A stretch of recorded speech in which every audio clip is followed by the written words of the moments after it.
જૂનાગઢમાં હરિગીરી અને પ્રેમગીરી બાપુ વિરુદ્ધ થઈ અરજી એ ડિવિઝન પોલીસ સ્ટેશનમાં અરજી કરવામાં આવી।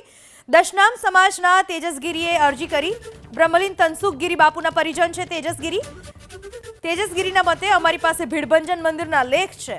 તેજસગીરીના વકીલ 1938 પહેલાથી અમારી પાસે મંદિરના હકના લેખ હોવાનું કહેવું છે તેજસગીરીના વકીલનું।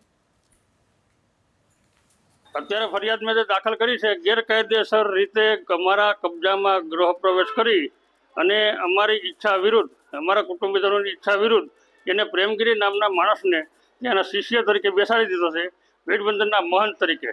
પણ ત્યાં એ કોઈ અમારી સાર્વજનિક જગ્યા નથી, કોઈ સરકાર હસ્તકની અમારી જગ્યા છે, અમારી માલિકીની છે। એટલે ખરેખર એમાં બાપુ જે હરિગીરી બાપુ જે કામ કરે છે આવી પ્રવૃત્તિ, એની સામે પગલાં લેવા માટે હરિગીરી બાપુને તોમતદાર તરીકે જોડી, યોગેશભાઈ પ્રેમગીરી બાપુને તોમતદાર તરીકે જોડી અને તપાસમાં ખુલે પોલીસ પાસે એ બધાને તોમતદાર તરીકે જોડી આવી ગેરકાયદે પ્રવૃત્તિ અટકાવવા અને અમારા કબજામાં કોઈ ન કરે એ માટે ફરિયાદ કરી છે।